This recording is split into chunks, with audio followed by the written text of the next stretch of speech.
I'm all for you like Janet. Can this be a real thing?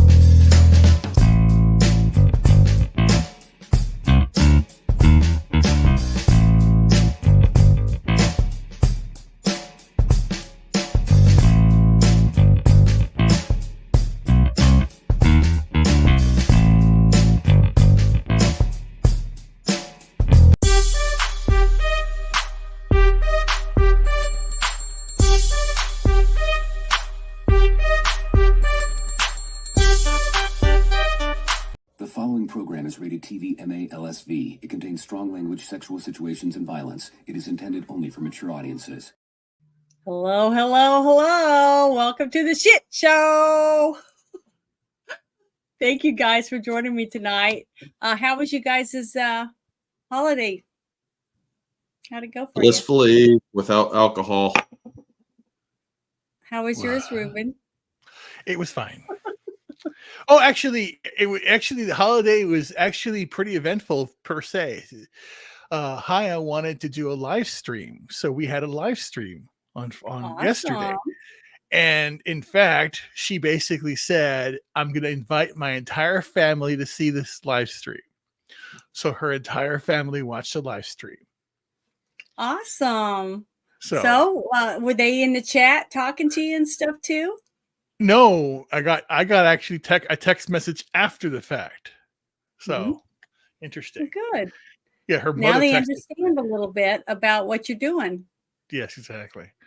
But as you can see at the bottom, see the little ticker going by? It says weekend at Biden's. Well, my daughter got me this shirt. I wanted to show everybody. Oh, zoom yourself in. Oh my gosh. Isn't it Zoom in, great? Oh my zoom God, I yourself just love in. this shirt. You can't It see is it. so Yes, funny. solo layout woman.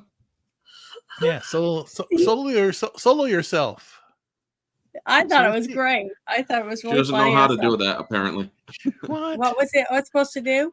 I wanted you to solo We yourself. wanted so you can to click on your thingy to Oh. make it, or to make your picture bigger.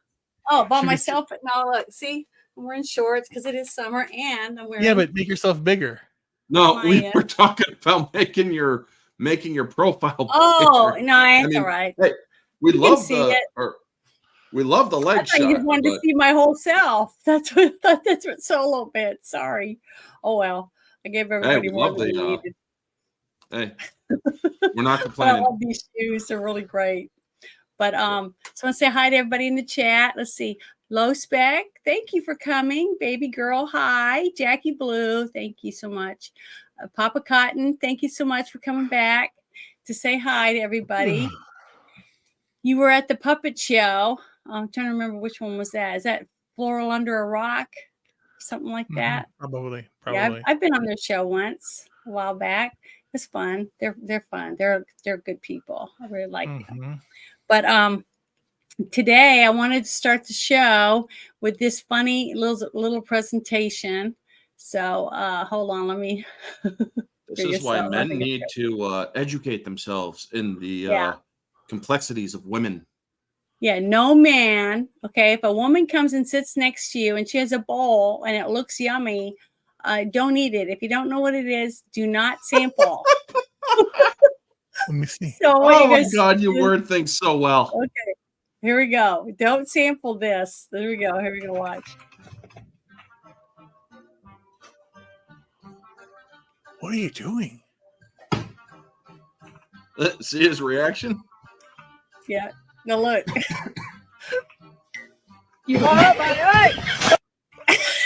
Why would you do that? Because he's a dumbass. I mean, what other Because reason he is thought he there? was being clever. He thought he was being clever. Funny as shit. I mean, that's like disgusting. It's like some kind of shaving cream, whatever, for her legs, and she was just going to sit at the desk and shave her legs.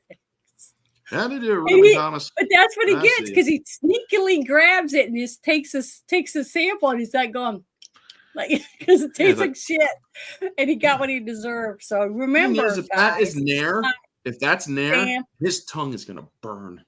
Well, the thing, it's gonna burn your lips and everything. But whatever it was, he didn't know what it was. He shouldn't have took a sample of it, even though he tried to sneak it. See, if he would have said, "Hey, can I have a taste of that?" She would have said, "No, don't eat that. That's for my legs." But he didn't. He tried to sneak it. See. So he got what he deserved. Oh, well, that's funny though. I think it's hilarious. But okay, now we'll get to business. All right. I saw this and I watched it. And I didn't get to watch the whole thing, but I wish I had, but I didn't have enough time. But I watched it and I thought, this is pretty interesting. So I figured I'd share it with you guys. Okay, here it is. It's an interview with Bannon. So I don't know if you guys got to see this or not. Oh, yeah. But I got it off of Juanita Broderick's page. And I really like her. I've been following her for a long time on X, and I thought you guys might be interested in listening to this. This is an interview from Tucker for Steve Bannon. Have you guys seen it? No. In my 20s, I spent almost 4 years on a Navy destroyer in the North Arabian Sea, Persian Gulf, Western Pacific, South China Sea. So in my 20s, I served my country on a Navy destroyer. And in my 70s, I'll serve my country in a federal prison. It doesn't make any difference. It won't change my life one whit. I don't have a big social agenda. I'm dedicated to this work of saving my country. And if I have to be a political prisoner, I'll be a political prisoner. Just a couple of things of what you said in the open. Remember, this is a misdemeanor. When we were in the federal courthouse, the guy that ran the federal courthouse said, and this is in D.C., he said, and I think he'd been there 30 or 40 years. He told one of my guys he had never remembered a misdemeanor ever being prosecuted.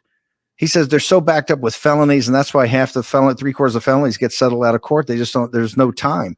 He said he's never seen a misdemeanor ever gone to trial, particularly immediately. They remember this is a criminal charge, not civil. You get charged somebody civilly, and like in Peter Navarro, my colleague and brother, he's down in a federal prison in Miami. I don't know if they've ever had a misdemeanor if someone there, and Peter's the same way. It's a misdemeanor. So.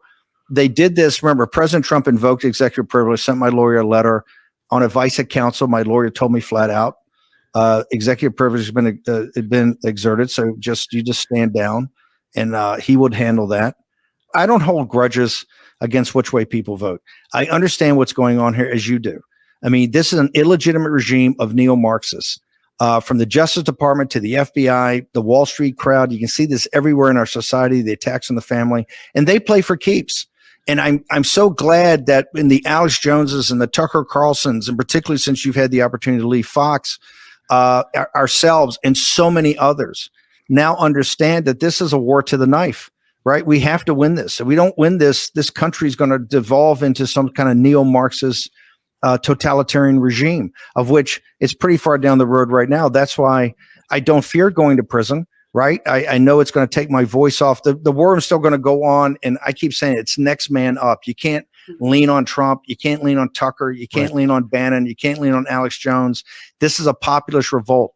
You have to step up and do it yourself. You have to dive in more. You have to do more media sharing, become a force multiplier. So I'm pretty happy with where the show is right now, what the audience is going to do with the team that we've got.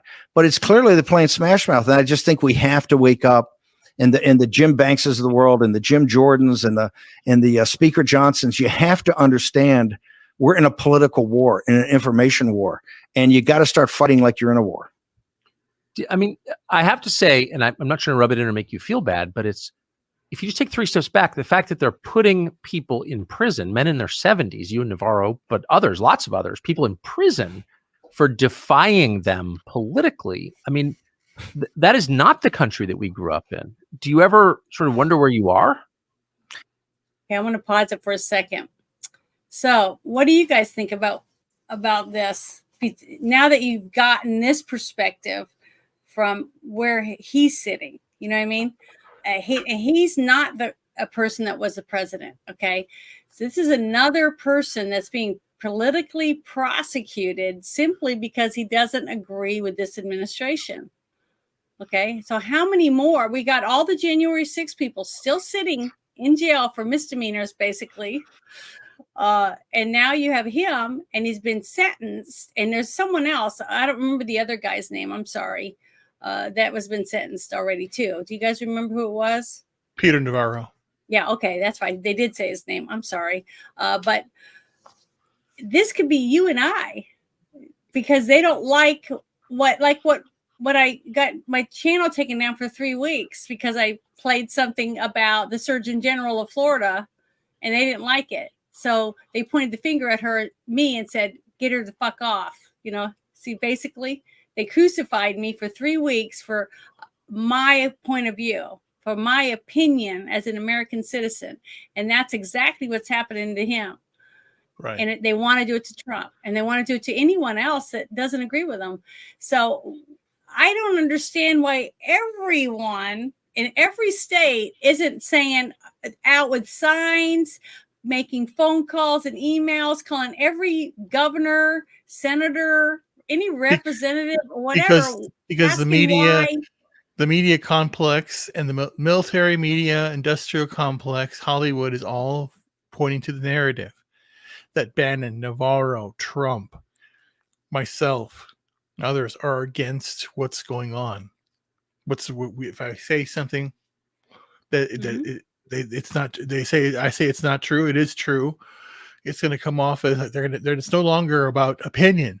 There is the truth that they would conspire to hold on to, and that's what they're doing it. So the fact that Bannon, who's a warrior, a patriot, just he's a military guy trying to do right for America, just like Trump. It's been really, really hard, and then Navarro as well. And then to do that, and then to be content for Congress, and now it's just getting insane. It's crazy. Yeah, it really is. And the thing is that as long as the people in charge are in charge, even if we had Trump, news outlets would not report this. They wouldn't report who is it that abortionist in Georgia one time, Gosnell. Yeah, and that's one of the things I wanted to say is even if we do get Trump in, okay, yeah, and we make a few changes for the few different senators and whatever other little things that are going on in the states, what is going to force the media to start telling the truth? Right.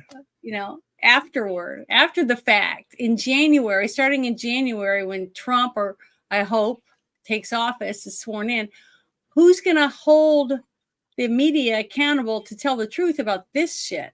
Mm-hmm. I've given my thoughts on that before, because here's the thing. Us, the people in the chat, the people watching this show, the people that follow you guys, these channels, and know that you're trying to get the truth out, whether it's with the movies, whether it's with the industries, with gaming, with food, anything that we're involved in, that we find out the government has their hand in there, and they're moving things around and trying to keep it to where the food's so expensive we can hardly afford it, or a place to live is too expensive we can't afford it. And they're doing all this maneuvering in all these different areas in our government to affect our lives, to where we have to be moved into a 15-minute city. We have to follow their rules about who we see as a doctor or a dentist or an eye doctor, all because they're pushing us into their realm to where they have to have full responsibility over us. See? Mm-hmm. So if we don't hold the media accountable, I don't see how we're going to get other people to understand what's going on. So here we go back to listen to this. I think, like you, I've seen this coming for a couple of years. Yeah. I was able to work with Andrew Breitbart when you started Daily Caller. Andrew started Breitbart.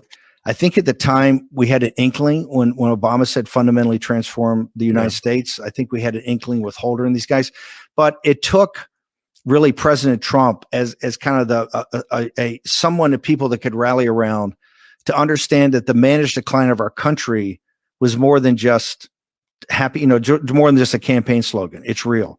And I think that's, I keep saying Trump's win in 2016 was providential, because I was there. We had a man, we had a mission, we had a plane, we had a message. We didn't have much. We didn't have a lot of money and not a lot of organization. And that was divine providence. We won. But I tell people it's also divine providence. It's providential that we lost in 20, that was stolen. And the reason was, up until then, you kind of thought Democrats, and they had different ideas on taxes. They had different ideas maybe on certain social programs or education programs, but it's not true. They are literally a neo-Marxist revolutionary group that wants to fundamentally change this country. And now that they have the power of big tech, the lords of easy money, Hollywood, the universities, both high culture and low culture, and the political apparatus, they're gonna destroy the American Republic that we grew up with. And this is a war. It is a war. And I'm going to go in for a while as a prisoner of war. I'm a political prisoner. And you say you're shocked about it. In one regard, I would be shocked about it, but this is the least.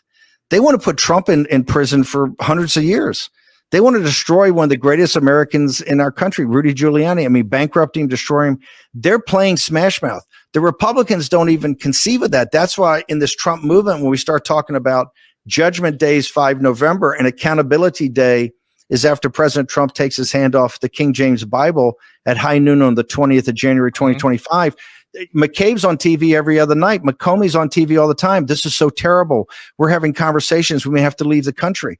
Well, hey, leave the country, but we have extradition treaties with everybody. And the long arm of American justice is going to get you and fetch you back here. Because one thing I can tell you with President Trump's second term, there is going to be accountability, not retribution, not revenge. He's got the border to shut down, mass deportations. He's got to stop these endless wars, particularly in the Ukraine.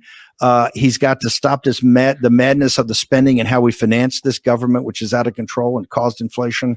But one of the most important things he has to do is deconstruct the administrative state. And part of that is literally crushing the new Praetorian Guard, which is the deep state. President Trump will do this, and I think we'll have a group of people around him that are going to be maniacally focused on to do it. But until that time, this is a war, and a lot more people are going to go to prison. A lot more people are going to prison than Steve Bannon.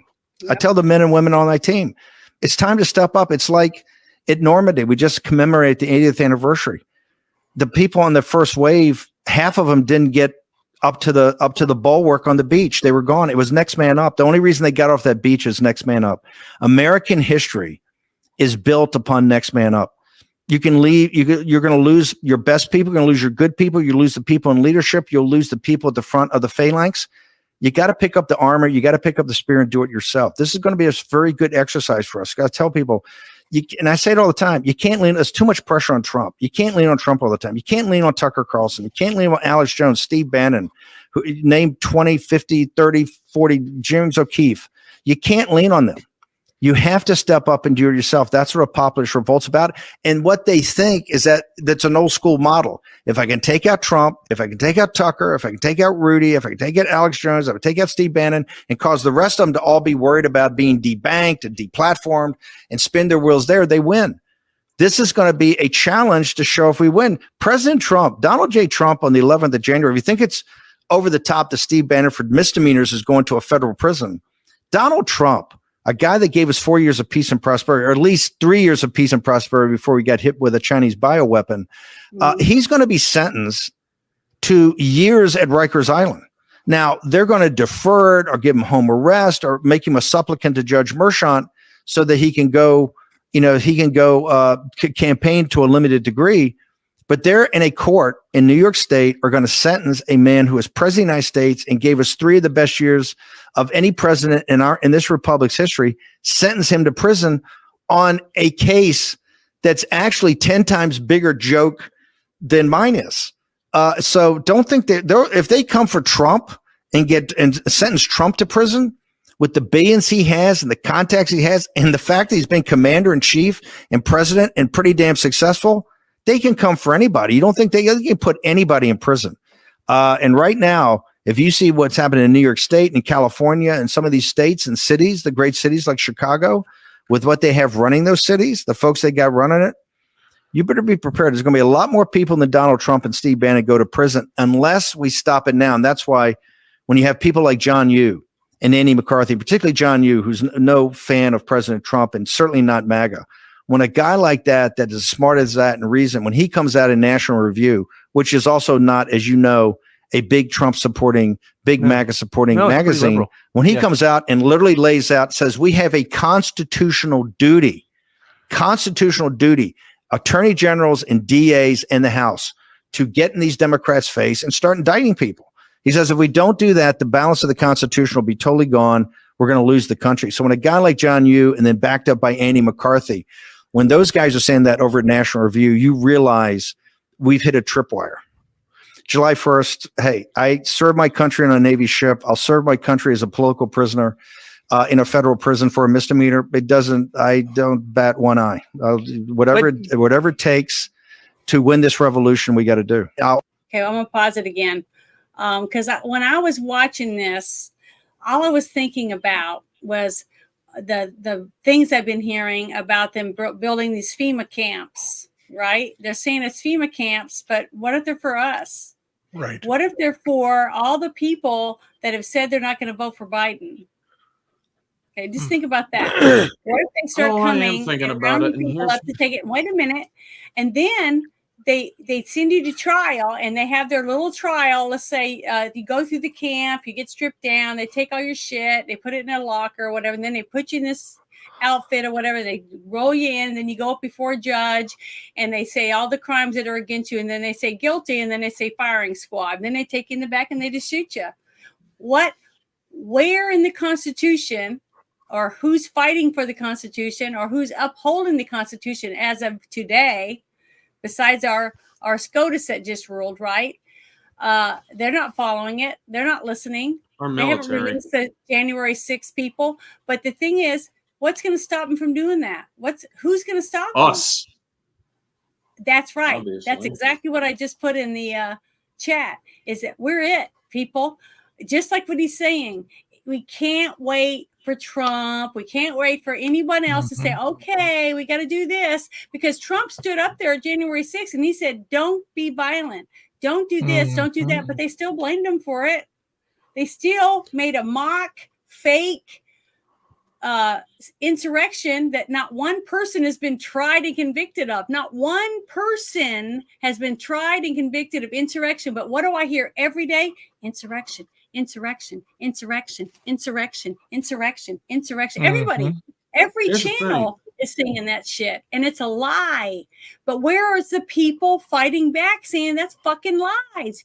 How can they get away with saying it day after day after day, and not one person has been arrested for saying that they're committed insurrection when nobody's been convicted of insurrection?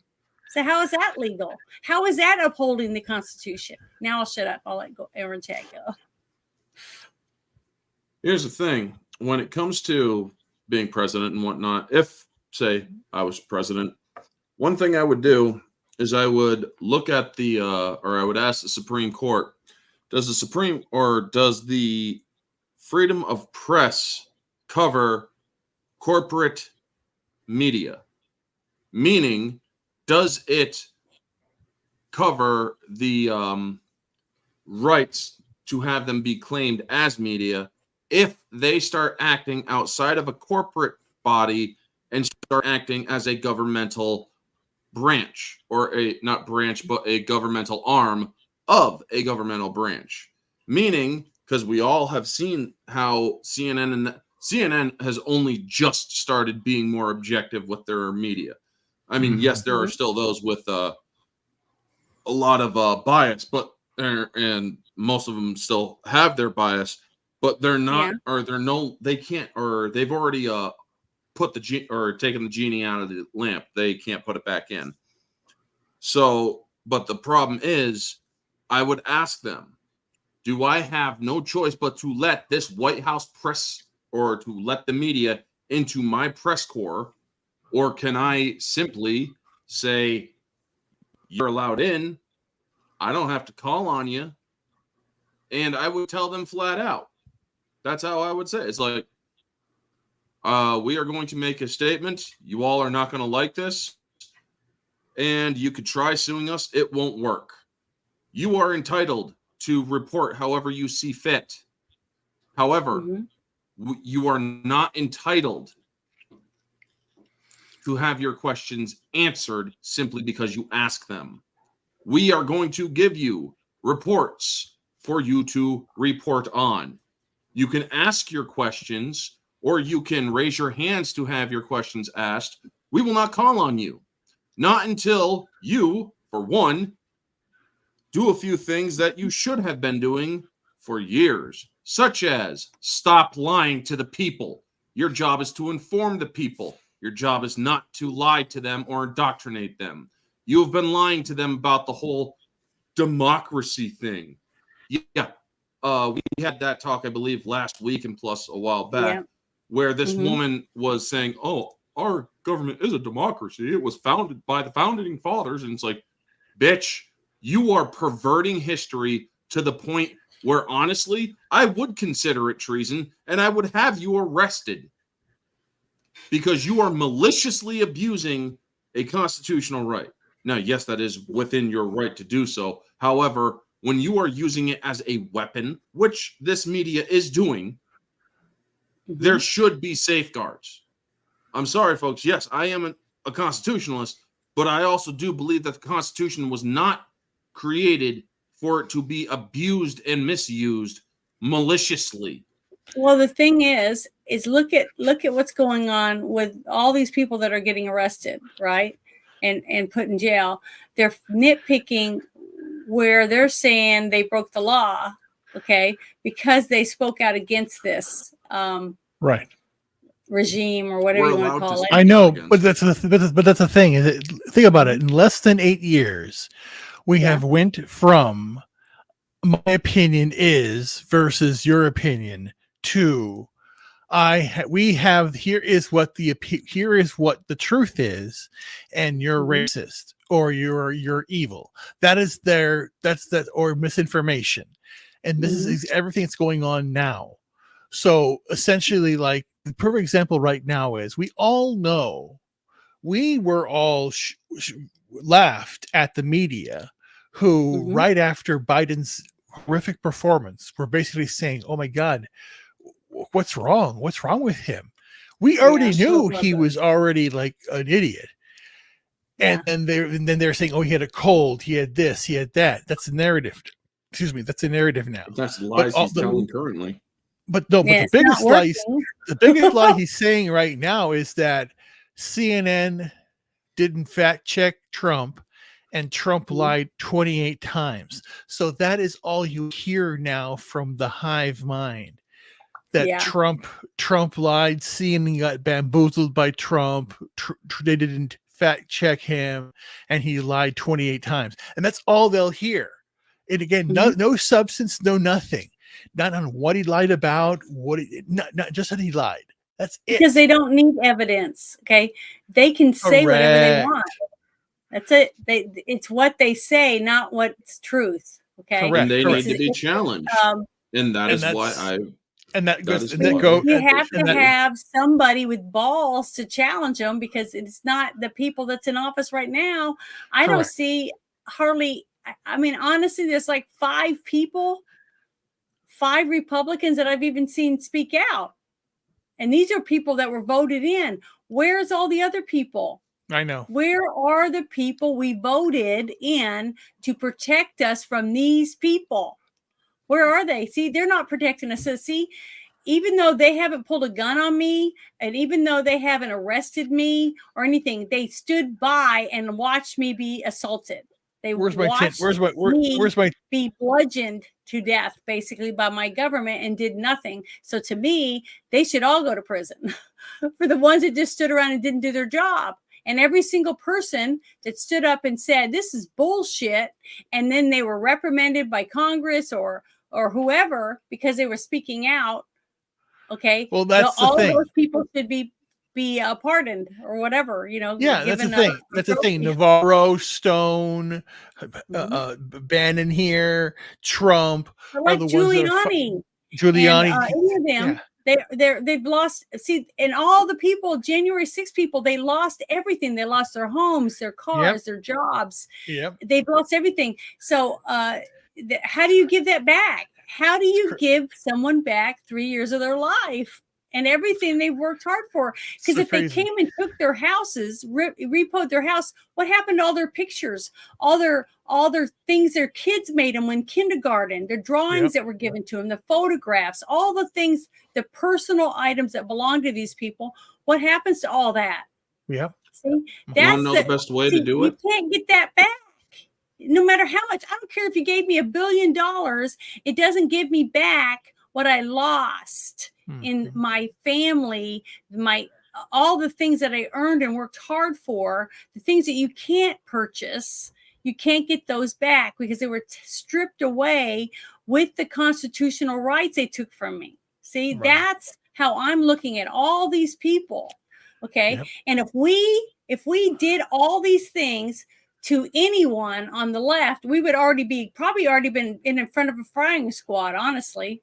Right. That's how I'm seeing.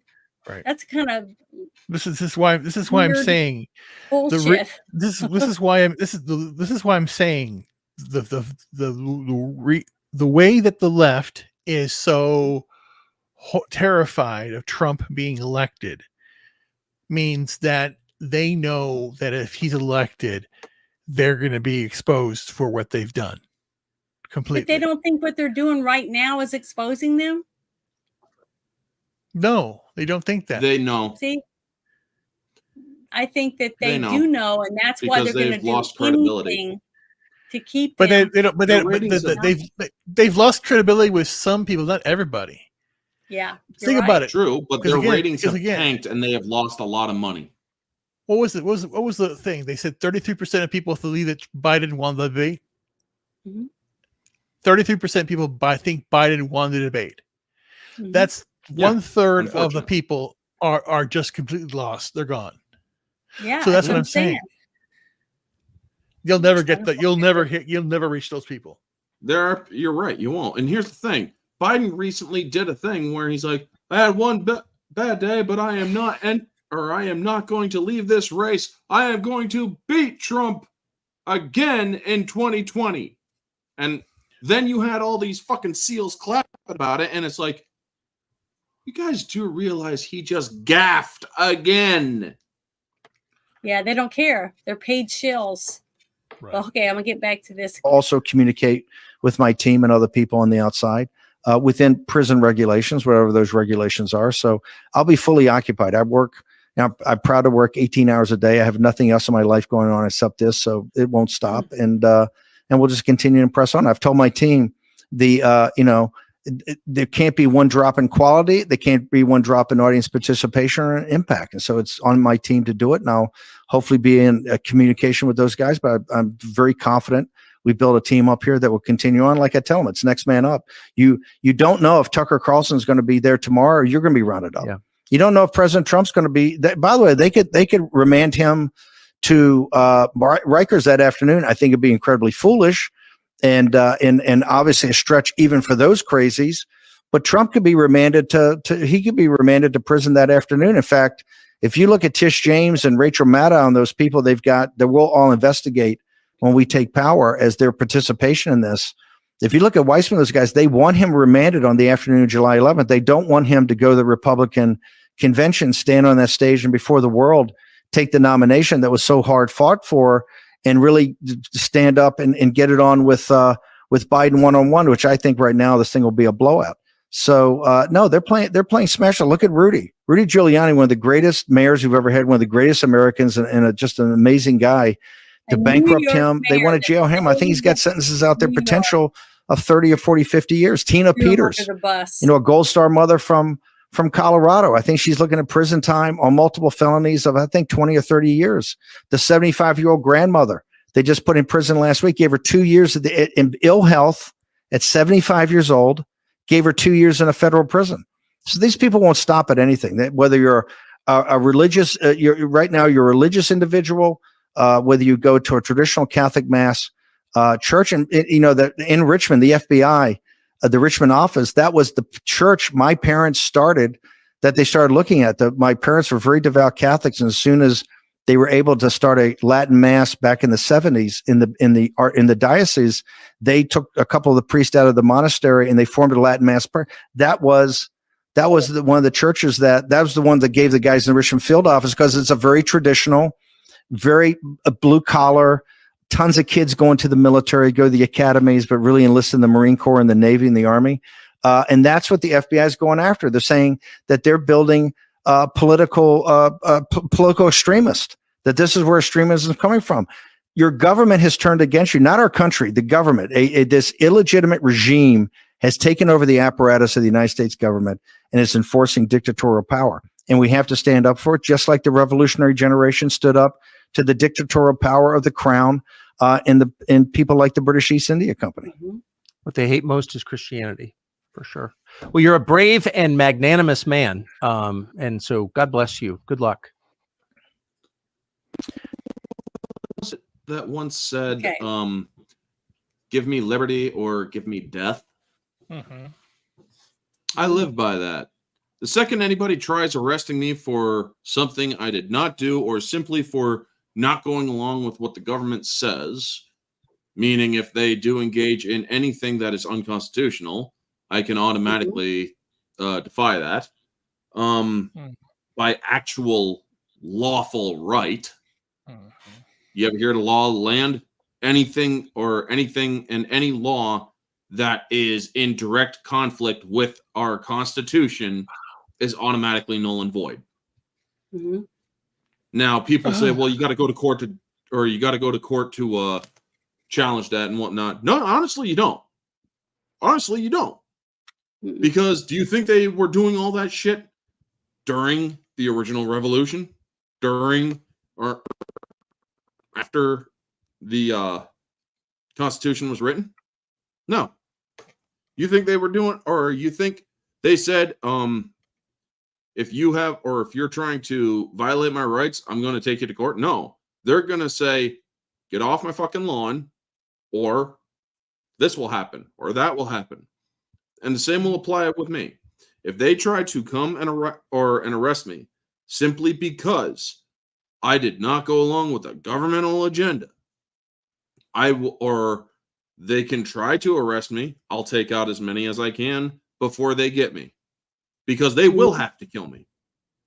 I will not be subjected to to be a political prisoner. I just won't. That's not how I'm built. I will not accept that at all. They will have to end my life. Whether or not I'm remembered, I don't care.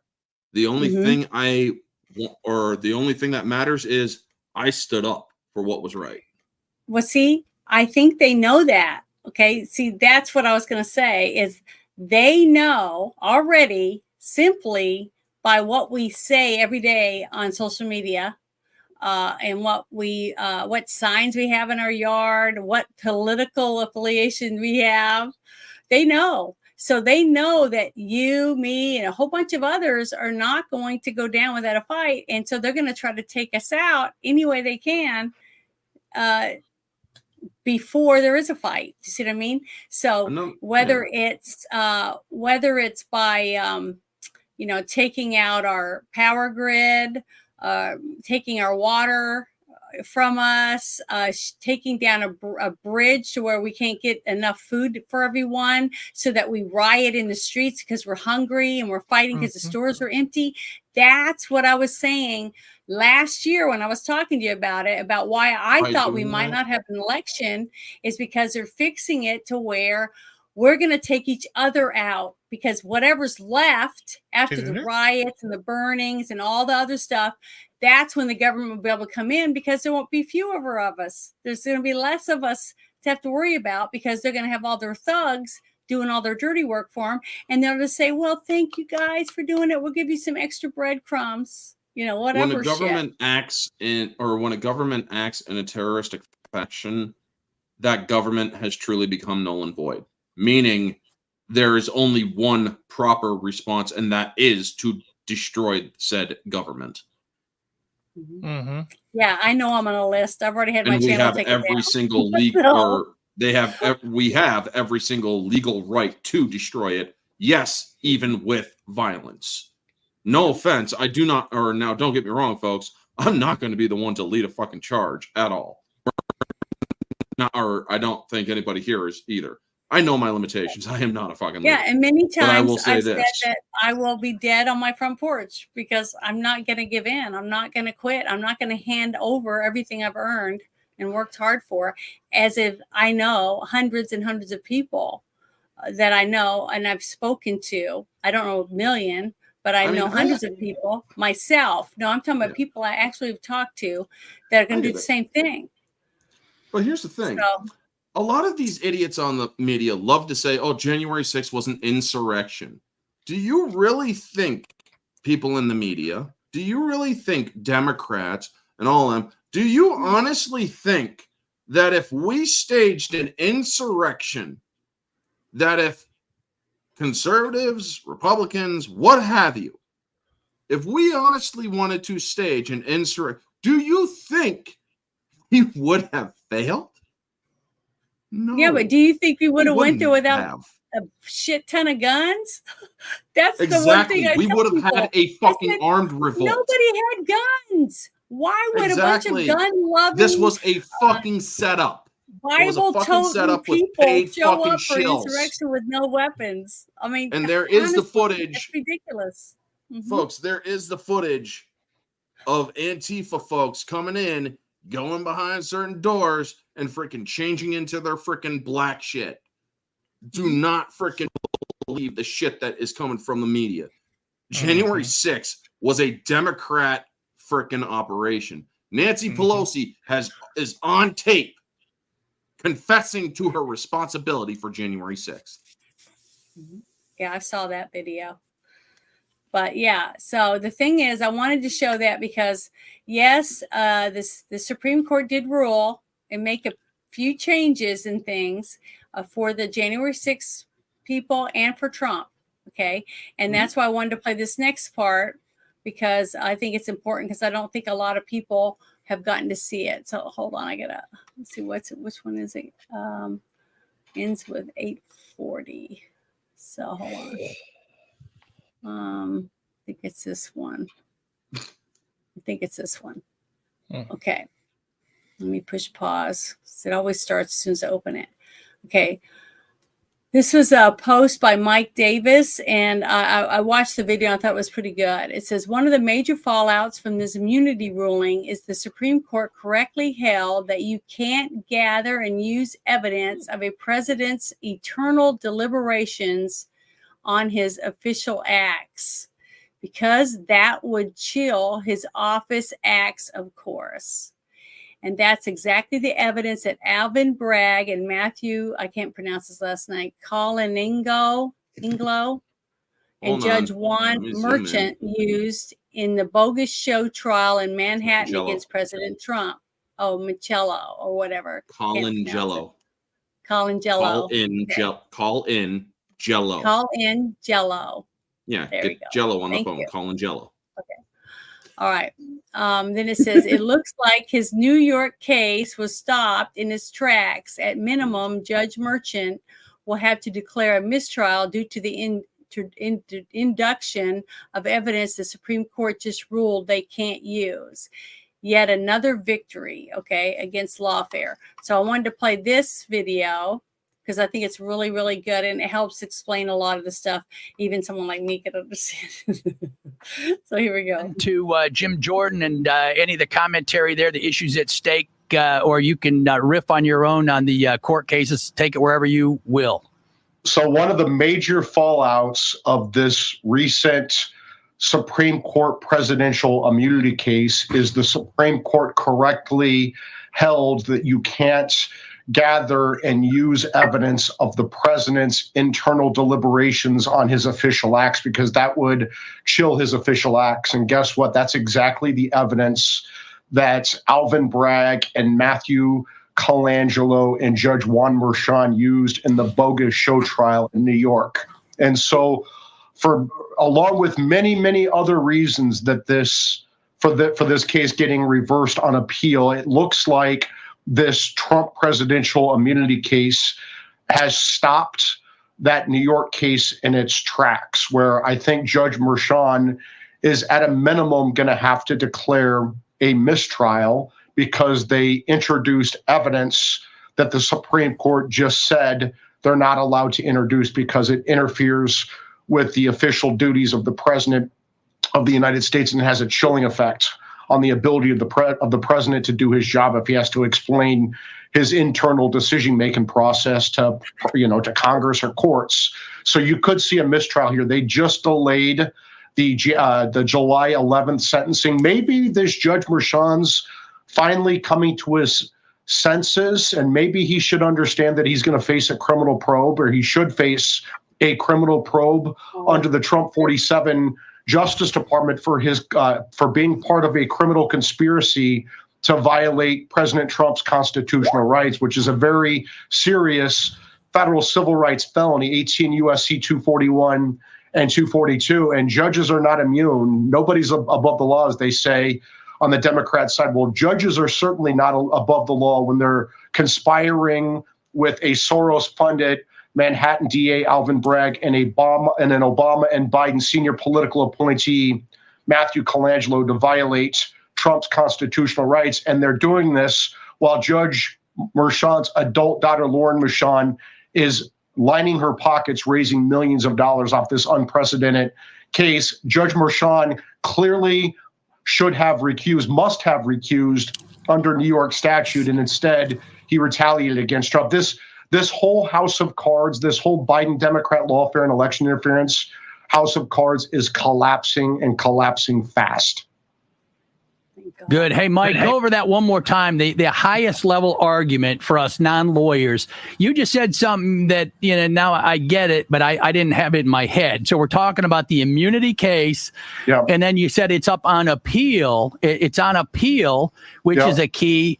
And then the appeal leads to retroactive decision making, going back in time. That has major implications. So just spell that out for us non-lawyers, how immunity and then the appeal gets us to go back in time to get this thing right. So the Supreme Court in the January 6th case in D.C. with Jack Smith and Biden's January 6th case against Trump, the Supreme Court just held that you cannot prosecute the president of the United States for his official acts, including the outer perimeter of his official acts. And that is just extending 40-year-old precedent in the civil context, the Nixon case, Nixon versus Fitzgerald. That's extending that to the criminal case. So now the president, like federal judges, like members of Congress, are immune from criminal prosecution for their official acts. And if you ruled any other way, you're going to destroy the presidency. Another part of that ruling, like the speech or debate clause, like congressional immunity, you can't use evidence of the deliberations on official acts against the member of Congress or against now the president of the United States. Because if you're able to do an end run around immunity by using evidence of the internal deliberations of the official decision making, you're going to destroy the president's ability to make decisions, like it would destroy a member of Congress. Brilliant.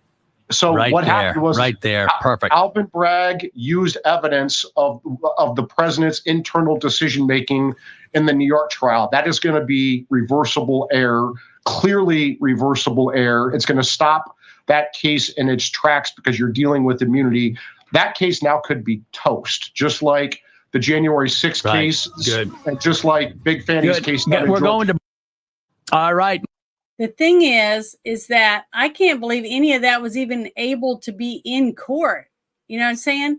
That's what shocked me about most of it when I was watching it. And I'm not even smart when it comes to legal stuff, but they were still able to use it against him in court. And there wasn't a lawyer that stood up and said, that's bullshit. Because we're built on, or we learned all this stuff when we were kids. I mean, for crying out loud. I mean, not kids. I mean, some of us were in high school when we learned this. But the problem is they are trying to do everything they can, and it's not working. That's why I say let the shit play out.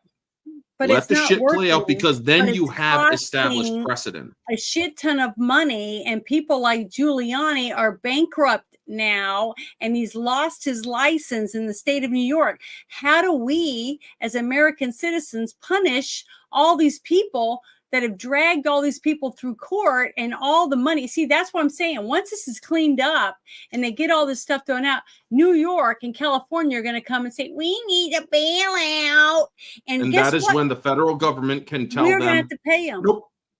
No, the federal government doesn't have to pay them. The federal government can look at them and say, look, what you have done by taking part in the persecution of political enemies and by taking part in, or first off to California. Honestly, if I was the commander in chief, the first thing I would do is I would say, we are going to send in the national or the U.S. Army into California, as California is now declared an enemy or territory, as they have proclaimed allegiance to China by having Newsom welcome Xi Jinping and also putting a Chinese national on their election boards and whatnot. Yeah. That is an act of treason as far as I'm concerned. So yes, I would still have think the they're army gonna put go him into on the California. ticket. So But I here's the still think thing. he's going to be put on a ticket. We'll see. But here's the thing. I would also say the army is only in here for one purpose. People, you are, or one, we are not here to attack you. Two, we are here to evacuate any citizen who wishes to leave this state due to the fact that this state is acting in violation of federal law. And we are not going to allow any citizen of the United States to be held hostage here if they wish to flee this state. The state has acted against the interests of the United States by aligning with the Chinese, which is a known enemy of the United States. So we are going in. We are not going in with hostility. We are going in to make sure that our citizens are helped to leave the state. After that, we will make sure that those citizens alone are given what resources they need to relocate to another state of their choosing. And the state of California and whatever citizens decide to stay behind will have their citizenship removed, and the state will no longer be considered a territory of the United States. It will be considered a hostile nation. And then we will have every route that leads out of the state blockaded or have blockade set up. If anybody tries to leave the state after we have established that the state is now on its own, well, we will see that as a direct violation and invasion. Somebody was saying that a couple of weeks ago. I don't know if it was one of us or somebody in this thing, and I was talking about it to some other people, and they said years ago, I don't remember it ever happening, but they said years ago, you used to have to go through blockades to get to different states, and they would check and see if you had fruits and vegetables and other things. And I was like, what? Did you guys know that we had that? Oh, I've seen that happen. I mean, that happens up in Canada. No, I'm talking about from one state to another. They used to have that in the United States.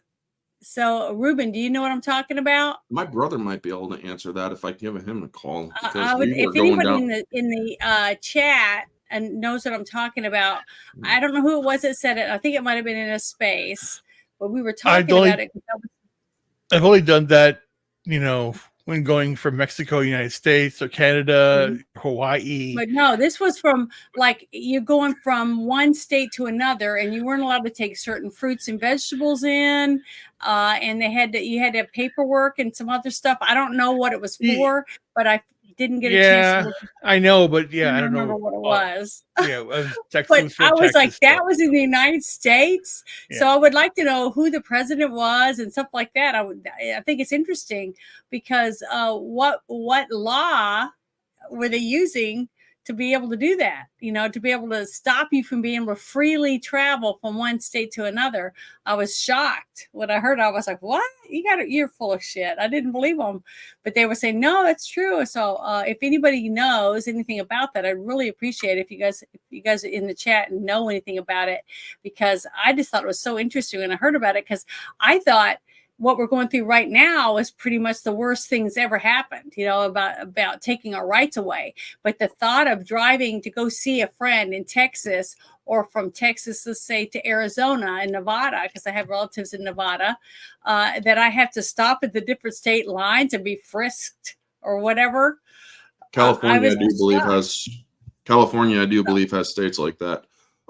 As for going through the governor, to John M's point, go after the governor.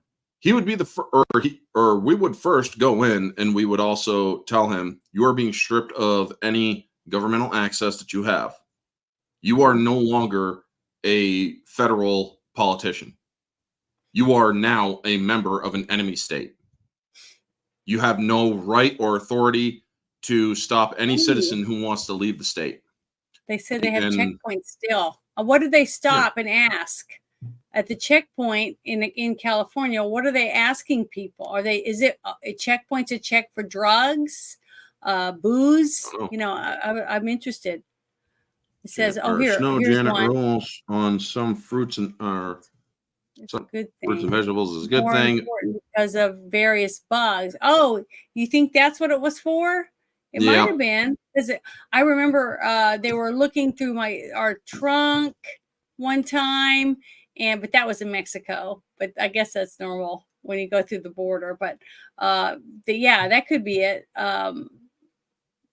Fruits and vegetables. Thinking about that, because I remember a couple years ago we took my mother to Mount Rushmore, and they were saying that they had all these trees marked, and we were asking them what it was, and they said there was some kind of beetle infestation, and they were going to take all these trees out. So I guess that could devastate a state if you were bringing in but can't bugs fly? You know what I mean?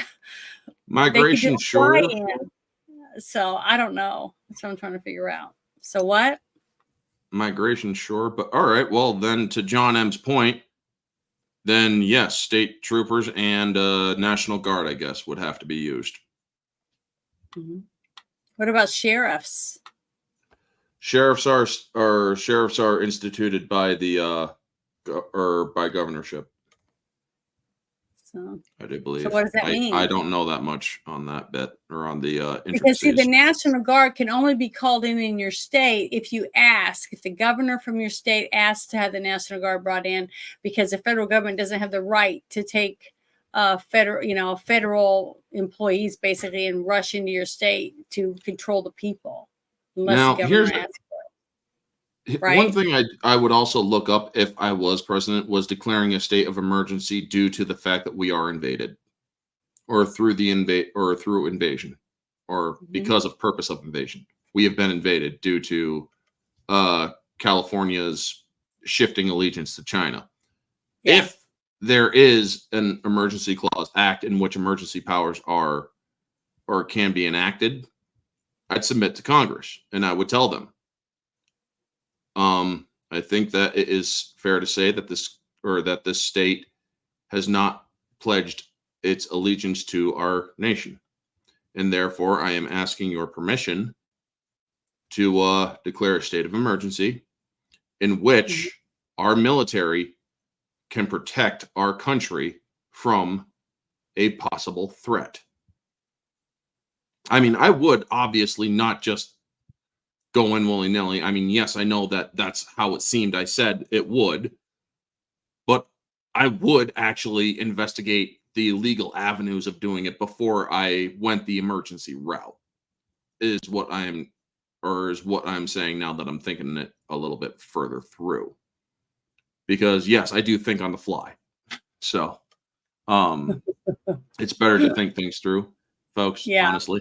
Because yes, violation of the Constitution, as a constitutionalist, I would, or if it's like, if that is against the Constitution, I will take a step back. I will look at it.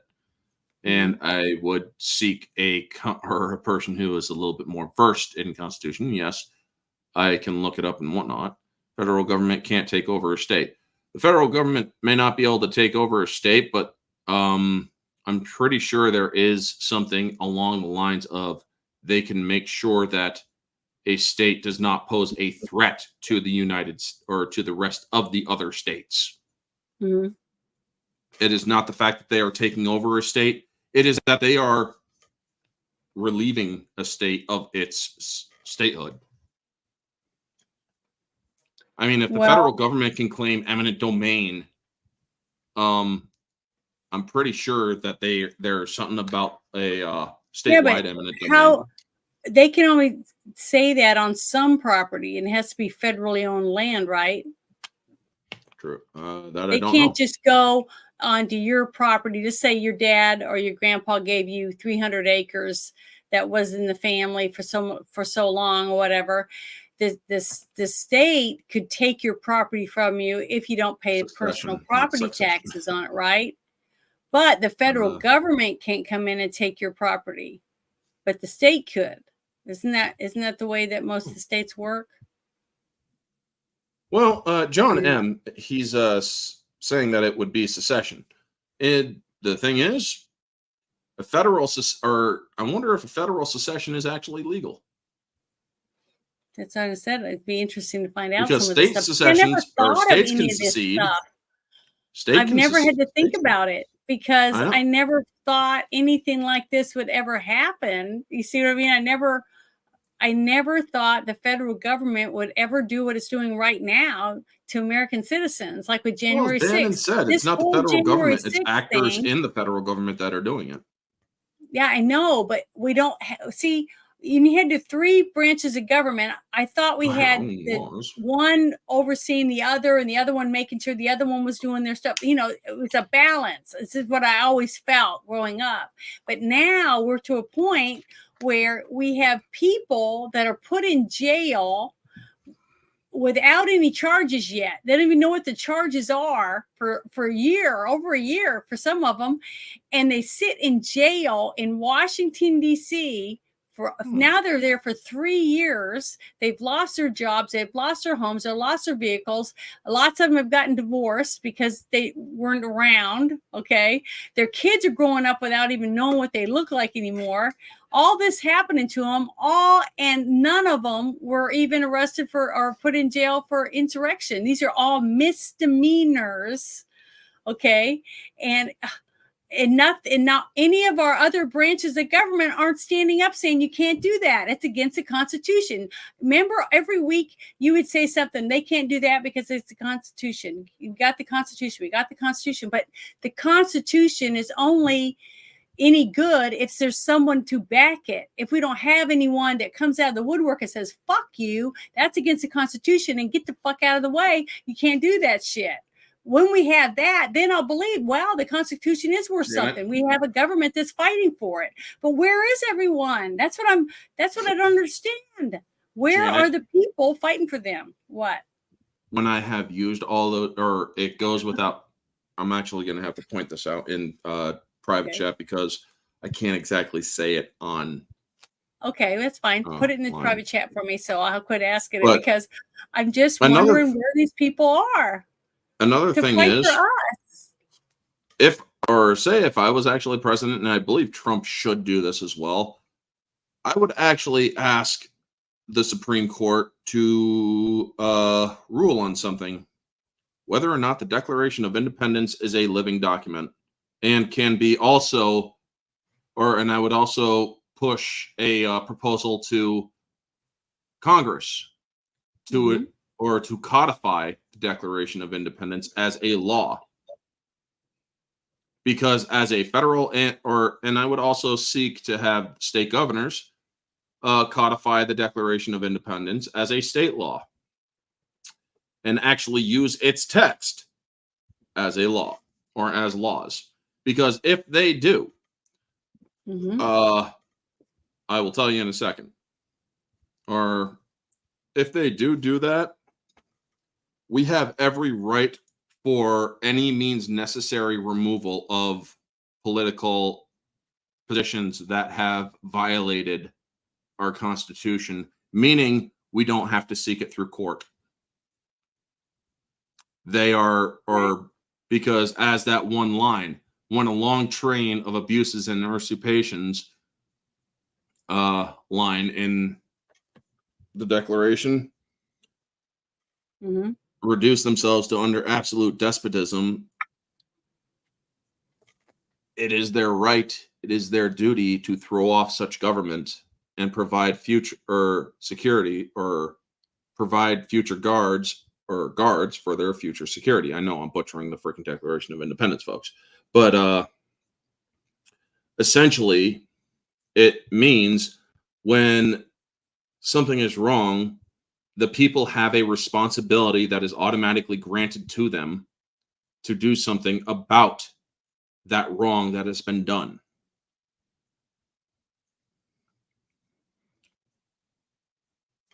Okay, well, here was the next thing I wanted to bring up. This guy on Twitter that I follow, or X that I follow, is Wall Street Ape, and he's been saying this was real interesting to me. Was that 42 years ago, CBS told the world that Earth's temperature was rising out of control due to burning coal and oil. 25% of Florida is about to be flooded, and a widespread disruption of agriculture is coming. Okay, this was 42 years ago, and this is the same climate shit that we hear every single time we turn around. Okay, right? And people keep saying the Plymouth Rock, okay, is still in the same place and it's not covered up with water. So if the ice caps were melting and stuff like that, all of this, the coast would be flooding. I mean, it's just no way not to have that happen, right? So I just thought it was really interesting was this whole article that I was reading, and then getting to listen to this. This was just, it's just shocking, because they're saying it's like they got a script from years and years ago, and they're still reading the same scripts over and over again to whip people up, to make them think that, oh, we got to have no plastic, you can't use paper because it cuts down trees, you can't do this, you can't do that because everything is destroying the earth. You fart and you burp, you're going to destroy the earth. It's like it's pathetic. So I wanted to play this so somebody could hear it. Make sure it's turned up. Okay, here we go. Concern about rising temperatures on planet Earth heated up a hearing here in Washington today. For years, scientists have theorized about the dangers of the so-called greenhouse effect, the warming of the Earth's atmosphere due to the burning of coal and oil. And in recent months, as David Culhane reports, research has uncovered facts to support that theory. Many scientists claim that the temperature of the Earth's atmosphere has been rising over the past 100 years, that the great sheets of pack ice in Antarctica are melting at a much more rapid rate than previously. And finally, that the sea level has been rising with increasing swiftness over the past 40 years. If these scientists are correct, about 25% of Florida would be flooded, along with low-lying areas all over the world. Climate changes could produce widespread disruption of agriculture. The American farm belt might be too dry, and the wheat and corn crops would have to move to Canada. Scientists blame the odorless, colorless carbon dioxide gas for these potentially dangerous changes around the planet. It is the greenhouse effect. The gas allows sunlight to filter down and warm the earth. But like the glass of a greenhouse, the carbon dioxide tends to trap heat so that it cannot rise into space. The scientists maintain that the coal, oil, and gas we've been burning for 100 years have produced more and more carbon dioxide and helped overheat the Earth. Now, some political leaders endorse the demands for more CO2 monitoring stations, like this one in Hawaii. And they share the anger of the scientists at Reagan administration budget cuts at a time when they feel closer to getting definitive answers. We are not doing the kind of research that we should be doing to determine whether or not these scientists who are so alarmed are correct in their assessment. And what they find out will affect the lives and fortunes of millions of people. This one. David Culhane, CBS News, New York. What cracks me up, though, is, did you see who that was? Lockbox. Al Gore. Okay, and he has like 5 private jets. Okay, and multiple houses that have huge air conditioning units and shit. And then you got all these people like the Obamas and stuff, all moving to whatever the name of that place is, Martha's Vineyard and all this shit. Okay, and they keep buying more and more property right on the beach. And if they really believed all this shit, why would they buy property they know is going to flood in 5 years? Or would have already be flooded by now. See what I'm saying? It's disgusting. And I think that all of these things that they put out 40 something years ago should be brought back out, and somebody should do a documentary on it or something. I'm even thinking about maybe doing a couple shows and showing all these old videos of all the climate change shit, and then showing where they said this is getting that's going to happen, and get video from Google Earth to show, hey, the water level is exactly the same as it was 40 years ago. So where is all the damage that they said that was going to happen? And plus, our country is one of the cleanest in the world.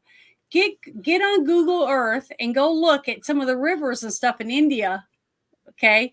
And look at the ones where they have the clouds that show you the chemicals and stuff supposedly coming out into the atmosphere, and go over China and go over some of those other countries like India and stuff, compared to what our part looks like over the United States. We don't pollute like they do, okay? We're clean. We're really clean. We replant trees. We try to do everything. We recycle. We do all this stuff, but yet we're the ones that pay for everyone else that's supposed to be doing something. We're sending billions of dollars a year on top of, besides Ukraine and shit, to China, to India, to all these other countries to help them. They do nothing but spend our money on whatever it is they want. I'm sick and tired of America paying everybody's bills. We got to buy their war stuff. We got to buy their planes. We got to buy all their shit. We pay tariffs for our stuff to go to their countries. They pay nothing when they come over here, but we're sending them billions of dollars every year. Why? What do they do for us? They do nothing. They do nothing for us, so we got to stop paying any of them. They remember everybody, all the fits everybody threw when we said that, or when Trump was saying that he was going to pull us out of the climate accord. He was going to take us out of all this climate accord, and it worked. And look at it. What did it hurt us? We were still clean. We didn't start just throwing our shit out the window and pouring oil in the water that we drink. Right. We didn't doing all this shit. Right. But they're still doing the same shit they were doing before he was president. See, where is the common sense? I mean, where are all the people that are saying they're fucking tired of this bullshit? Stop telling our kids that they're going to die and their homes are going to flood, when you've been saying this for over, 60 years. They've been saying this shit and scaring kids and making. You should actually do the video. You should do the video, a parody video of going back and seeing all the old videos. What you should do you should do it dressed up like an 80s reporter. Yeah, I can do that. I've done 80s reporter before and older reporters than that. But the thing is, it's ridiculous. I mean, it really is. But when I saw it again, I was like, holy shit, they're still saying the same shit that they said 40 something years ago. And did you see the Florida map and how all the beaches and shit would be gone? It'd be all new beaches. All that stuff would be gone. Yeah. But Which it's is still true. here. Yeah, I it's have still there. relatives that live in Florida, and they've been, and some of them have been there for 3 generations. They still have the same property and shit. They have $1 million lots where it's $1 million for a trailer house on a lot in Florida. Yep. So, and you think you could sell a trailer house for $1 million if they thought it was going to flood? I don't know. I find just think it's ridiculous. absolutely disturbing. Yeah, fierce. Waterfront property happens to have or happens to cost immense amounts more than normal property that's not waterfront. And I absolutely hate that, because why is water judged as or why does water increase the value of a property? Simply because of it being there, or because it's a great view, or whatever. It does not, or as far as I'm concerned, or as far as I'm aware, not concerned, but aware, it doesn't, or it's not part of the actual property. So how can somebody actually include the water in that aspect into the price like of a house? the lot that I have? Okay, it's 4.5 acres. There was an artesian well. and I got the well with it. I got the water. I'm not talking about the well. I'm talking about like a lake or a beach or something like that. Oh, well, I guess you'd get the front of it, the edge of it. But the thing is, almost now in the United States of America, it's almost impossible to get the minimal rights when you buy property. Did you know that? No. Say that again. Because if you go, let's say you find out that your property has, you have it, looked at and whatever, and then they find out that there's oil or gas underneath, they won't let you buy that. They won't let you buy the oil rights or the gas rights. You can only buy the land. And then they can put a big thing, somebody, I don't know who it is, put something on there to drill it, whatever, while you grow, you live on it. So I don't know. I don't know how all that stuff works because I'm not a realtor, but that's why you have to go to school for so long to become a realtor and understand the laws and stuff in the different states to be able to sell properties and stuff. So I don't know how it works, but it seems pretty sad when we first got here and the homesteaders went out on their with their horses and their little wagons and went out and staked claim on a piece of property, and some of them even mined for gold and did all this different stuff, to now to where you can buy a little smidgen piece of land, but you don't even own the rights if you find oil on it or gold.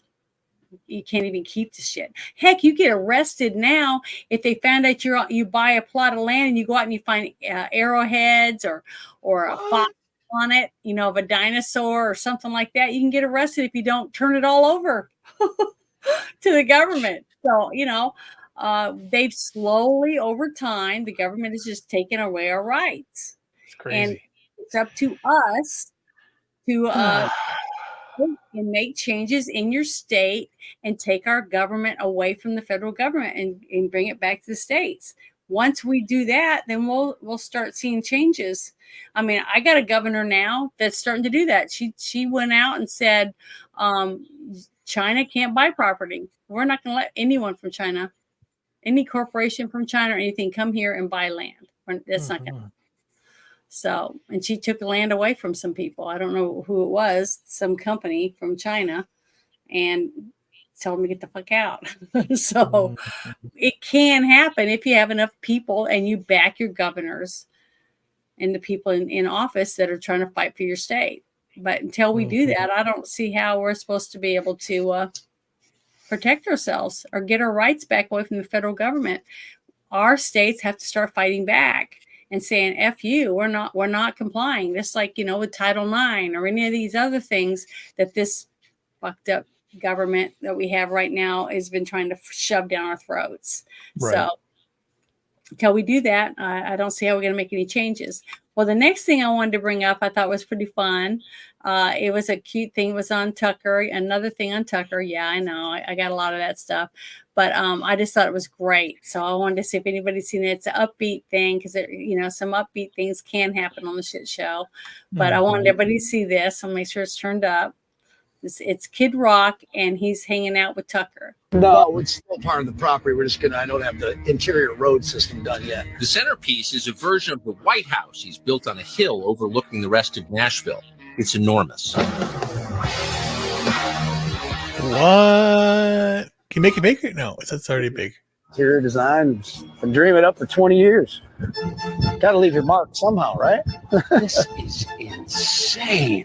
Yeah, 7-mile shot directly to downtown Nashville. It's just when I walked up to get this property, we've got our truck stuck. Got ticks all over us. This thick, and he goes, "Dude, let's get out of here." I'm like, "It's said views. It's just put on your big boy pants. We get to here." And I'm like, write him a check. He's put a great deal of thought and energy into all the details, very much including the bathroom. This is one of my better ideas. It's not done yet. This is... Okay, can I just... You know how hard it is to find gold toilets? No, gold toilets. Gold urinal? That's impressive. No. Every man in America is like, oh, I wish I had a urinal in my house. Zach Brown found me this bed. And then I had it all. It's like, Eagles stuff, but it's all like gold leafed. Big eagle up here and pretty crazy. So Zach Brown found your bed for you? Yeah, he likes to antique too. So we found that eagle out front on top of the house too. But it was just a brass eagle. And then I had it 24 karat gold plated. And I traded him some old gas signs for him and blah, blah, blah. So you're going from a double wide to this? Yeah, with just baby steps. Come on. Oh, that's cool. Yeah, that's what I'll tell you about. I love the bowl. It gets cold in Michigan. We used to bowl a lot in the winter. And really it was kind of a use of space because it was a shooting range at first. I'm like, got 200 acres to shoot guns. Right. And I was like, so I started researching how much footage do you need for a bowling alley, mainly the length. And it turned out that I had the perfect space. And I'm like, oh, yeah. Hope we got that on tape. That's the first strike I've thrown in here. Wow. So if you guys get a chance and you haven't seen it, you need to go and watch Tucker's interview with Kid Rock on Tucker's channel. Mhm. It's really, really fun. It's a really good interview. But see, I like the fact that Tucker is spreading himself out. He's Right. not just sticking on just politics or one certain subject. He's spreading out and getting tons of people in and bringing in their point of view of things. And I really like that. I think that I really like Tucker. I even like him more now that he's away from Fox than I did when I first started watching him on Fox. I haven't watched Fox News in over a year, at all. I haven't watched anything on there. The only things I've watched is a couple little snippets that I put on this show for Waters. That's it. That's all. The only stuff I ever see on there now. I don't watch any of their stuff. I don't support them in any way because I think they're just a bunch of assholes, sucking the President Biden's dick. Basically, they do whatever they tell. They bend over, take it up the ass for this administration to screw us. To fuck us and lie to us and try to pull the wool over people's eyes. And I don't know how they sleep at night. I really don't. I mean, I have laid in bed at night or I couldn't sleep because of stuff that we talked about on this show and wondering how are we going to help more people? How are we going to help more people see the truth about what's going on and what are they supposed to do and how they're supposed to, fix it or to get out from under it. You know what I mean? And I don't know.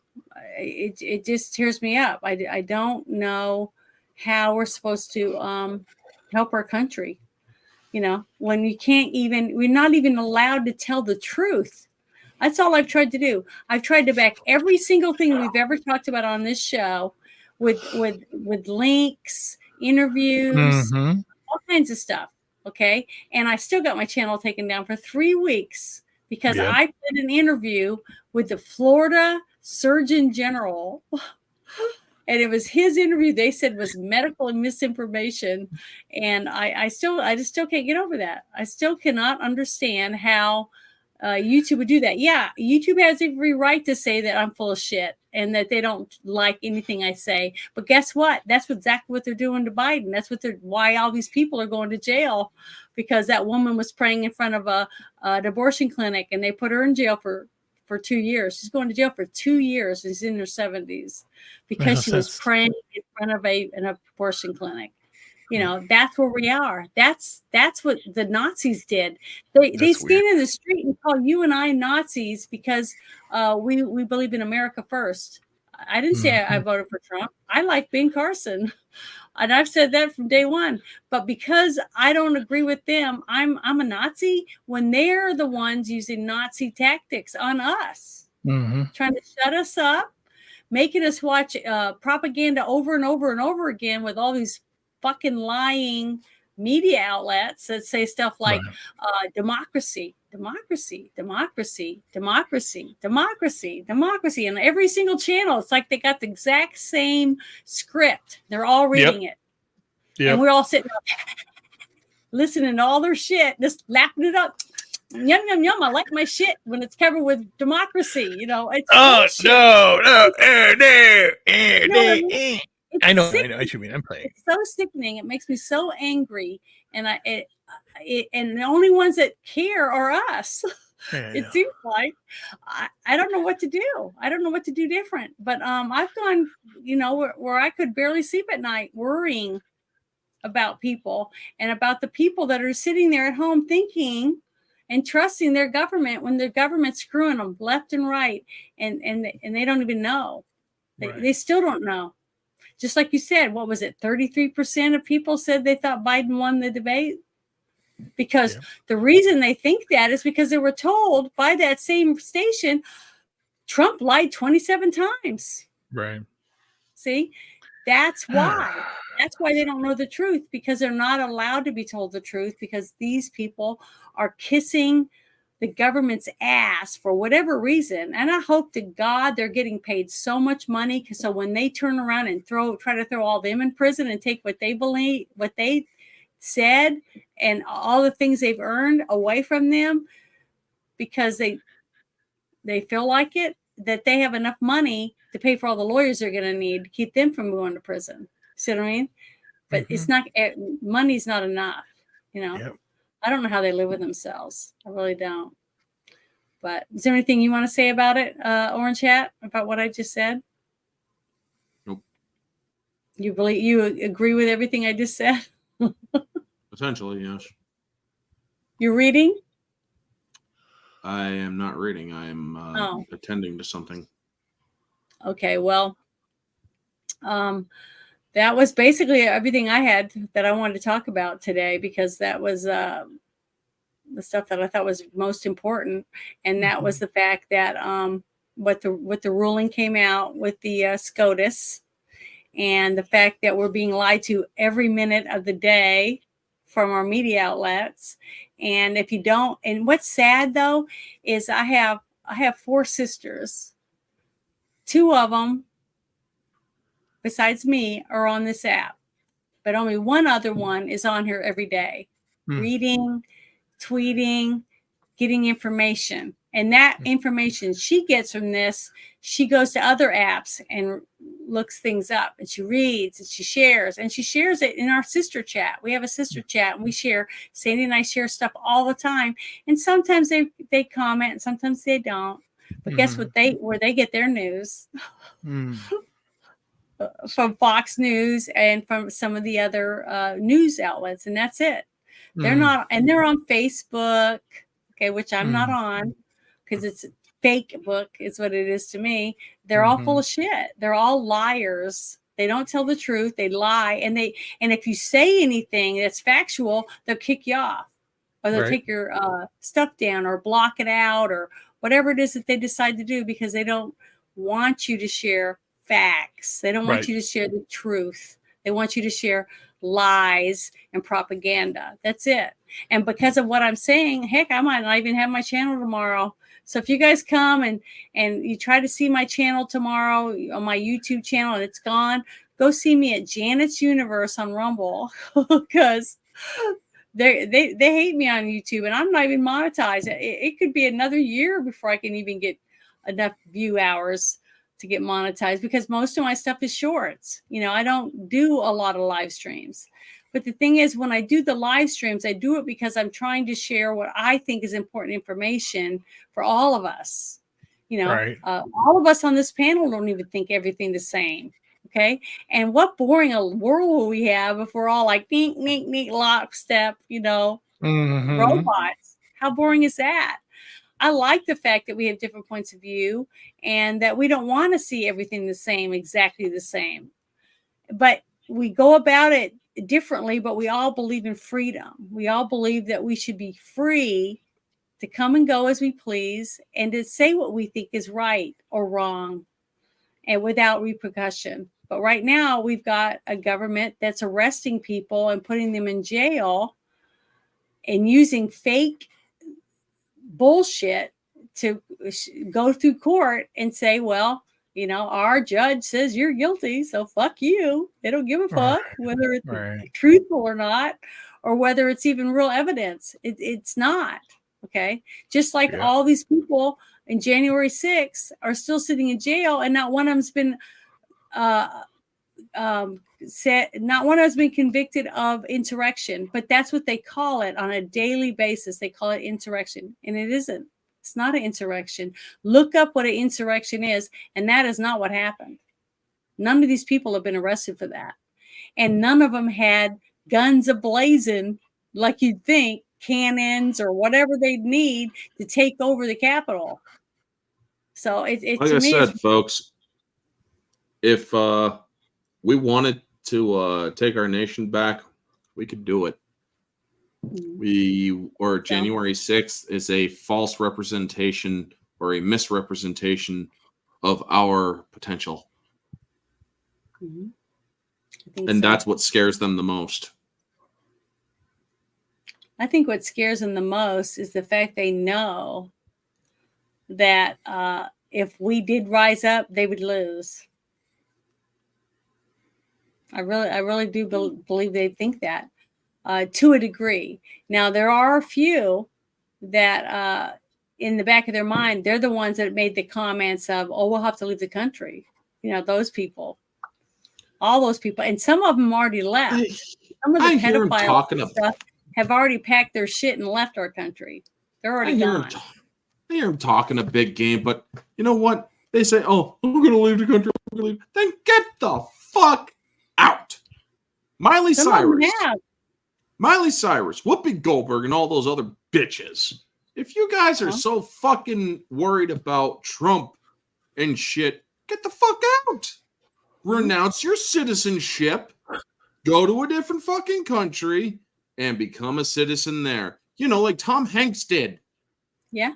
Except that bastard has a fucking dual citizenship with Greece and the U.S. I'm sorry, but if you're fucking fleeing the U.S. because you don't like the president, I'm sorry, your citizenship should be revoked. Well, guess what? When Clinton won, I cried.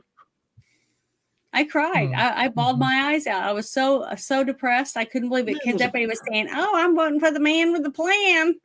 That's what they were saying. A pervert, but at least he actually.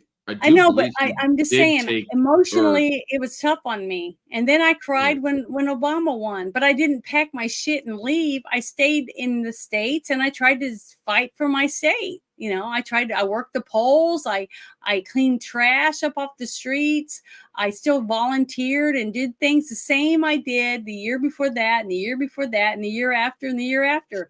I still doing the same stuff. I'm still volunteering. I still fight for what I believe in. And I didn't put my tail between my legs and cry and suck my thumb in the corner because my team lost. Okay. I've never done that. And I'm not a quitter and I'm not going to just leave.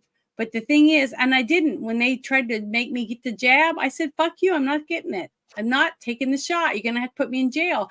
And the scary fact about that is I had nightmares thinking they're going to come and arrest me. They're going to put me in a camp and then they're going to gas us all and they're going to jab us anyways. Okay. That's what I was thinking, but it didn't go that far, but it could have. I mean, it could have. And every day that goes by with this administration in charge, closer and closer to November, where they have another chance to steal or whatever it is they're going to do. That's another chance where they're going to force us to do stuff against our will. Janet, they're going to tell you, big fuck you, and do what they want anyways, because they don't give a shit. All they care about is the money you're paying them. People of the United States. Yeah. Because we allow them to give us a taste of we allow them to give us a taste of their authoritarian actions. Mm-hmm. If they step further over it, we won't tolerate it. Well, the scary thing is that some people already are. They're still driving around. Those people are lost causes. Yeah, I know. But those people are going to be in the mix. They're the ones that are going to be walking around not understanding what's going on. And some of them are going to die simply because they don't know what's going on. They're still clueless. They still think they're doing the right thing. Okay? Because they don't see they're being used as pawns in this game. Because they don't realize they have no freedom. See, and when you grow up not having freedom because you're used to everything you do being controlled by someone else, you don't have freedom. You're not free. So when you get a taste of real freedom where you have your own home, your own family, your girlfriend or your boyfriend or your wife or your parents, and you all live in the same home and you eat what you want, you cook your own meals, you grow your own food, you grow chickens or whatever it is that you choose to do, that's freedom. Okay. The government's not coming in and saying, here's your bread and here's your soup every day. Okay. And you're allowed to watch TV 5 minutes a day or whatever rules that they're putting down on you, like someone who might live in prison. Okay. They understand what it's like. Okay. And they don't want it. The whole time they're in there, they're trying to think of ways to get out. Okay. And here we have a whole country of people fighting to get in prison. And it doesn't make any sense. It doesn't make any sense. So that's all we're trying to do. We're just trying to give every Friday to try to give you guys a chance to see something you might not have seen or hear something you might not have heard and be able to show you where we got it, talk about it, and what we would do about it if we could, or the chances that somebody else doing something about it. And what's happening right now is a few good things. SCOTUS ruling in our favor to protect us, our rights, like our Constitution was meant to, that our forefathers had written up for us to be free. And if we don't fight for that, because the one thing that it also tells you that if you could basically tell somebody, if they asked you, Janet, they said, is Arkansas a good state to live in? And you would see definitely, yes, it is, because of everything you've experienced that has happened in your life. I would recommend it's a good state. Right. And that's the whole point in regarding to where people need to go to now. If you yourself don't have a place to go, find a place that you know where people go and try and build a community there. Because things are not going to get any better unless you do something. And it's not basically expecting somebody to stand up and do something for you. You have to stand up. Janet is right. We do that. She goes on Spaces. She talks here on Friday. She does things on Thursday. She does her show. Orange Hat does this thing. I do my thing. We go on Twitter. We do that because we do care about what's going on in America. Yep. And we're doing the best we can with the resources that we have. Yep. To try to get the word out. And that, that's something. So what are you doing? Are you trying to do something in your community? Are you trying to help other people see the truth and take steps to try to stop that from happening to your town and to your city and to your states? As long as we can try to do that, I think we can make a difference. And I think we are making a difference. That's right. Let me do it. That's how it has to be done. Mm-hmm. But so I want to say thank you to everybody for coming tonight and hanging out with us for a little bit. And I hope we were entertaining for at least a little while and we didn't bore you too much or get you upset or whatever. But I just want to say thank you to Ruben and to Orange Hat for hanging out with me. And all of the people in the chat, I really, really appreciate all of you, because without you and you guys' support, we wouldn't have anyone to talk to or to listen to us. So we really appreciate all of you. So you want to say anything about your channel, Orange Hat? Well, Saturdays don't got much going. Sundays is my weekly recap with Kate from Nerd with a Cigar. We're going to be talking the Acolyte and other news. Also Monday night rants on 8 p.m. I'm refining it because the last one was, or the pilot for Monday Night Rants was less than the desirable results. I'm going to try refining it as we go along. That's how it happens on YouTube. You got to refine your craft. Tuesday is the theme streams. I'm doing nature horror movies and discussing their impact on society and whatnot. At 1:30 p.m. on Tuesdays. Tuesday nights, 9 p.m. Society Reviews channel for the Barroom podcast. A couple weeks from next week, not next week, but the week after, me and OG Mara Jade are going to be talking Mad Max and the original on her channel, and Mad Max 2 Road Warrior for ones and twos. Movies. Yep. And for the singles, we are doing The Legend of Tarzan, the one with Skarsgård as Tarzan, and Last Voyage of the Demeter. Ah, so yeah, I enjoyed it thoroughly. So yeah, that's what I got planned. And Friday nights is Orange Hat Uncensored with Janet and Ruben. Okay, so Ruben, what do you have planned coming up? Oh, basically, I'll have my videos coming out hopefully on my Rumble channel, YouTube, X. I've upgraded my X account, upgraded my StreamYard account, so I'll be putting out more content there. Yesterday, I had some content I did with Haya. We did a celebration for Independence Day when it was a very nice stream. And I'll be doing more of that, but catch me there. So catch you all over the place. And my Instagram will be revamped to doing some more things there. So things are coming out very soon. So happy summer, everybody here. Let's get it going. Great. It sounds awesome. Well, tomorrow I won't have a game. And then Sunday we don't do a movie stream because Bruce is on like a call or something. So he might have to go to work. So we decided not to do it. But next weekend on the 14th, we're going to do the movie Screamers, something like that.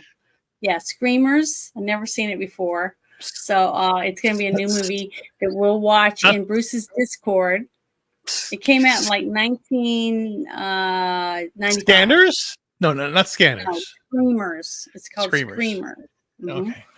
So I don't know. I've never seen it. So I don't know who's in it or anything. And I don't have the information. I just have it listed of the name of it.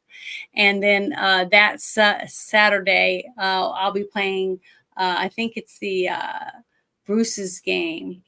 The one that he's writing. I think it's that one.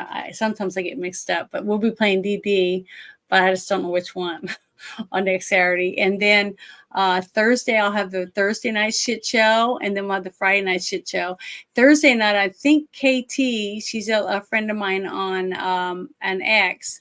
I think she's going to be my guest, and I can't remember what our topic was because she was going to send it to me. But everything got pushed back a week because my friend Mikey was going to do the Constitution stuff with me last week, and he got a fever and he wasn't feeling good. So he didn't get to, we were going to talk about the Constitution, different things about the Constitution. I was excited about it, but because I was going to learn a few things because he's really smart when it comes to that kind of stuff. But I didn't get to do it. So that's all I got planned so far. Now I am doing a couple little things that I started doing on X, and it's called the Video Wars. Okay. It's where I've been getting on there and just playing like music videos, like 5 or 6 ones, picking a different songs just to play. But I started, it's called Coffee and Jams. Okay.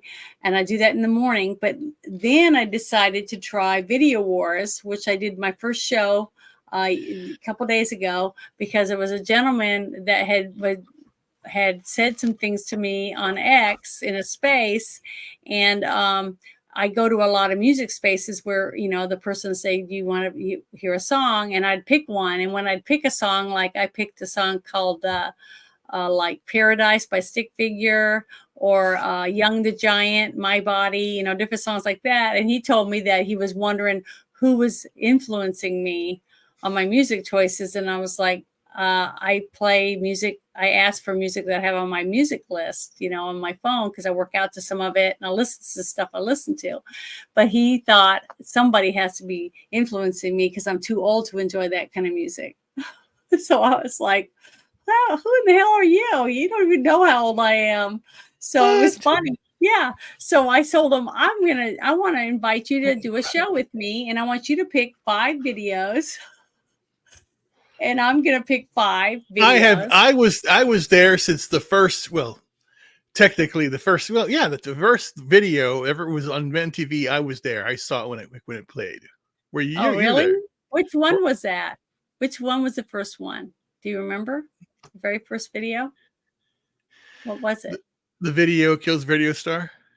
Oh, really? I love that song. I'm gonna have to get that on my playlist again. But the thing is, so I told him to pick videos that, you know, that of music he liked, and then pick the videos that you liked that influenced, you, or who you think affected the world with your music video, not just a song that had a video. The video affected the people, so the song became a hit because of the video. That's what I was saying. So Right. songs that I picked my very first one was Don't Take the Girl. Remember that one? About the guy who's taking his little boy fishing, and the little girl comes over the fishing pole and goes, "Don't take the girl, take Tommy Thompson, take so-and-so."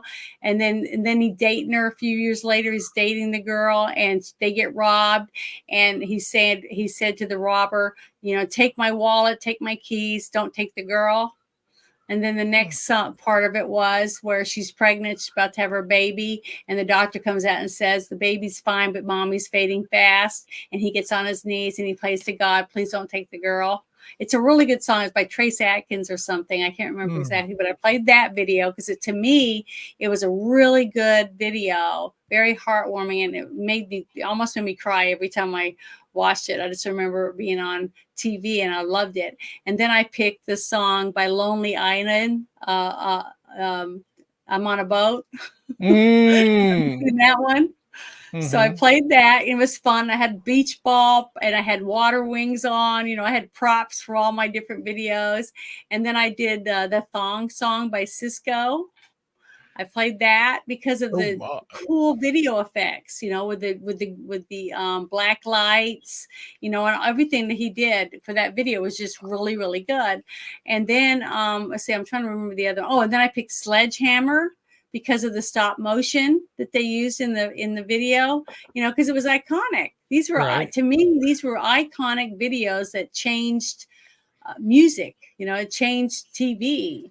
That's why I've chosen them. And then my last number one video I picked had to be the number one best video of all time. It was Thriller by Michael Jackson. So that's what I played. And he picked some really good ones.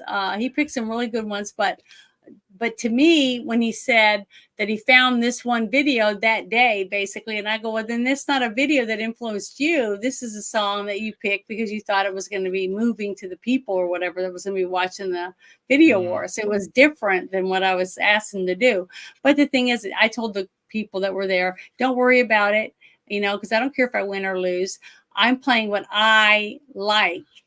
Just like I have on all my music that's on my phone. My old phone is where I keep all my music because I don't have to worry about getting phone calls or anything. I can listen to it while I'm working out, right? And I don't have any service. I just have internet and I can listen to whatever music I want. You know what I mean? So that's what's on there. And I've got like 388 songs or something in my playlist or whatever, but it's all different genres. I don't like just country. I don't like just like rap. I like lots of different stuff, and I've always done that. So I just thought it was really funny, but that was my first video I did, and I did it only on Rumble and X, so I wouldn't get in trouble on YouTube. So I'm not going to do any of those on YouTube. You do remind me of that lady from that movie, the Blues Brothers, of course. Which one? The one that was trying to kill him the whole time? No. Well, but I meant the line. Yeah, we like all music here, but we like country and Western. Oh, that's right. That was great. You said that before to me. I remember that because we did do the Blues Brothers, and I made a habit and I wore it for the I like show. that one. That was great. It was fun. I love doing all that. I just absolutely love doing that with Bruce. It's so much fun. I felt so privileged that he asked me if I would want to do that stuff with him. And I'm thankful for it because he's the one that got me involved and made me want to go. I know who you can cosplay the best now. Dolly Parton herself. I haven't done her yet. You haven't done Dolly Parton? Maybe if we do 9 to 5, I can dress up like Dolly Parton. We haven't done that movie yet. Janet's boobs aren't big enough to do Dolly Parton. Yeah, I'd have to stuff them because she's like really big. I mean, she's like watermelon boobs. And like they're natural too. That's crazy. They're huge. And they haven't lost any. And they haven't even and lost. It makes, they haven't everybody says, do you know why Dolly Parton's waist is so small? Because it all went to her chest. Say what? Nothing grows in the shade.